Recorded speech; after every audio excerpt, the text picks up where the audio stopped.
Ia fia lava toi whaatalo whātu Samoa le whai ungo le nei vai aso. Tiu te mawhaiwa sa whapei nao na whia ngai masi o tātou watu nui le nei vai aso. Ai usi mai le whaafonga se tasi le nei o whaupoponga wa tātou Tala mai Samoa.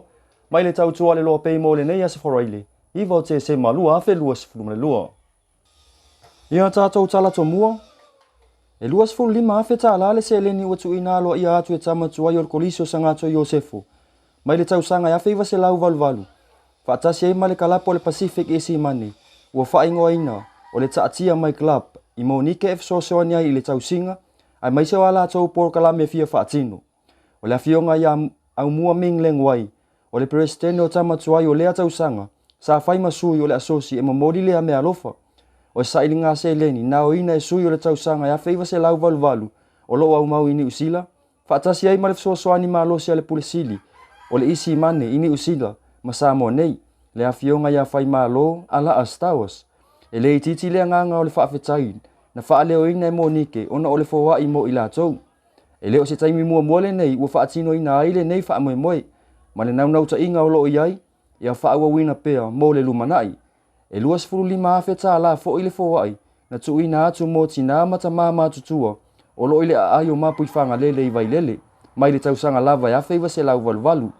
E le naunau ta inga, ia fsoasoani i tāpenanga, ma tau singa o tina mata matutua, o le atu nuu o loo au mau, ma tau si a i e tamaita i tau pōsā. E lima sifuru afe tā la le whai tau au whai o le seileni, ua whaaluina i le fōwai al kalapo le asosio tamatuai, o le tausanga ia feiva se lau valu o sangato Iosefo.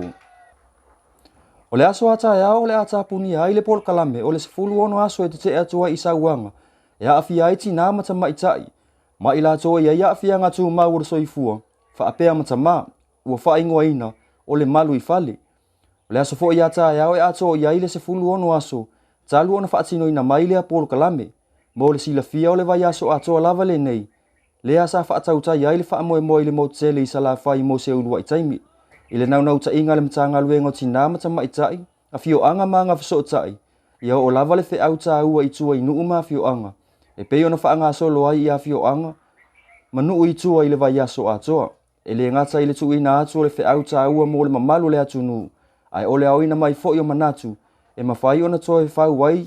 Se ala fua i lima ta ina ai. Le te lo wha moe moe ma polo kalame wha atino. E te e atu ai wha awhita au le tutu pepea. Ma le mai tau ina le si itia i totono o Samoa.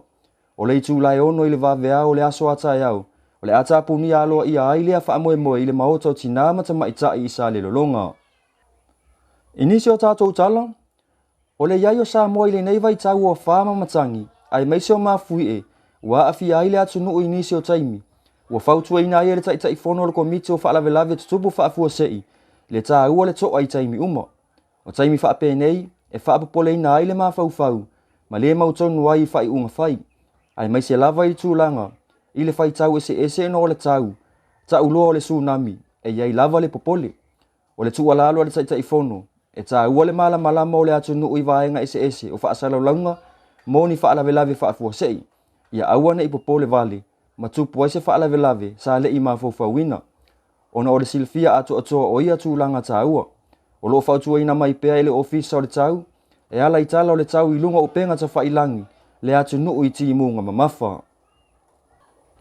Ua whaupopo ina pea tau si soifua restala, ile ngaluenga wha tau si soifua i le atu nuu. O le vaiaso ne te nei, sa whai eise whau unga mō tau si soifua restala. Mana sau noa aile a fionga ile minista o soifua malolo ina. E whaafetai aile ngaluenga whainga tā. Ona o le vaitaimi o le COVID-19 fulma le iwa whaapea le pepesi o le misela. O ila tau uma ua whau ina, sa whesoa soani malosi. Ha o whaanga solo aile soifua malolo ina i tau mawhainga mō le puipuinga o lea whaamai. Peitai, sa iai fo ile manatu, sa iai fo ile fi tā mawhainga tā. Ia ila tau e ono muta aile fia whaua wina o le tau mawhai, peitai, o lea ua hi umanuia tau mawhainga, ona o lea lofa i a inga ma lea tunu. O le taimi nei, ua ato o aile fitu se lau tau si soifua, ua whaatino ina lea au nanga i lea tunu. Ia e whaai ua tfo ia tātou pū le tinio le nei aso. Inisi o toonga o saunoanga mai lea fionga le taitai o le tu o loo ngai ale malo. Le sunga ia tu le epa takta sa ilele malie le ngoi. Fale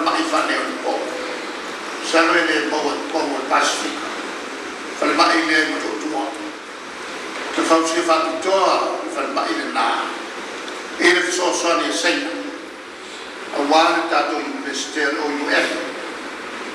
A lea ua matua manuia e mau tātou atu. E le ngata e tutua.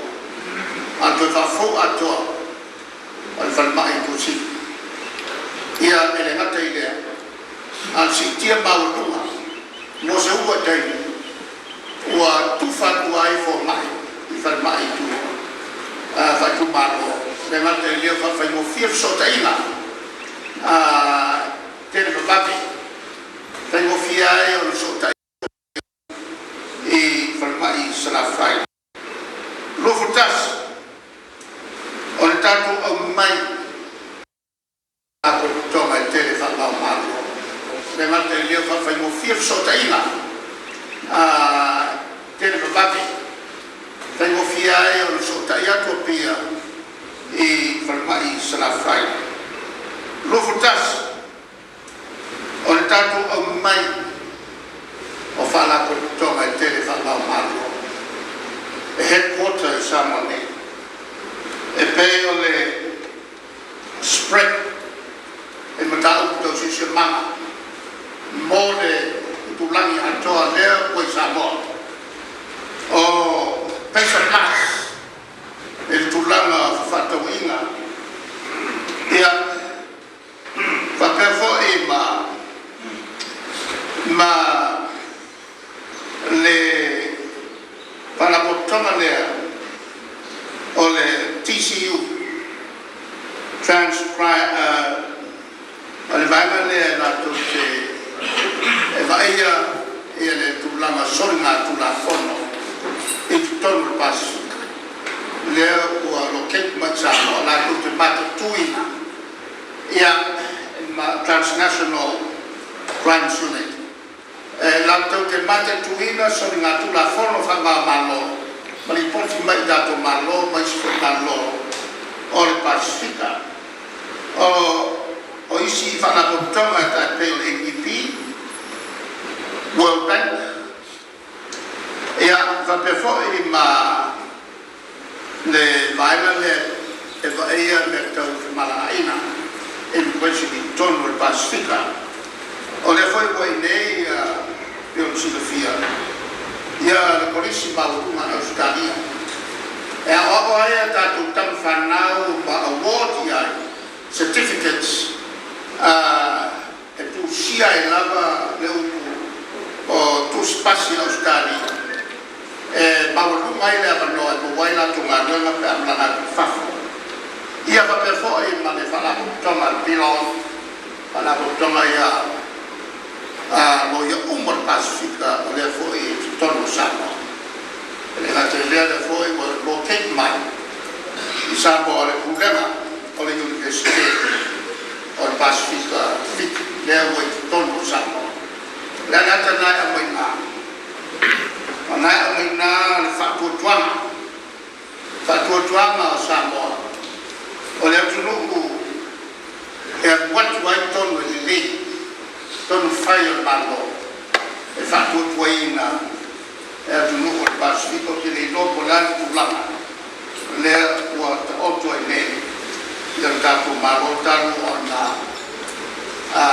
tua ese le tapipi. Nau nai mea laiti na. A whai o te watu ato e risi. E umar vai aso nei. Mar vai aso fōuloro watu.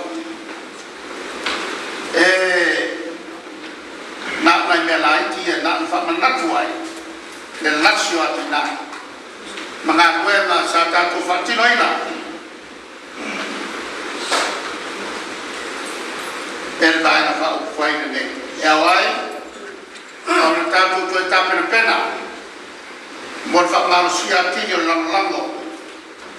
Ale tunuku i tātou vaenga whau whaina. I le ono suta o sama tuto tasi o Samoa.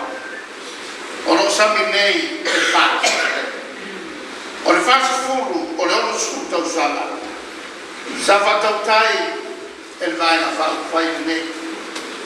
E leo ni tamai ati nati. Mai peo no tau e po le asole nei. O lolo watu le tele me sa tatu whati no.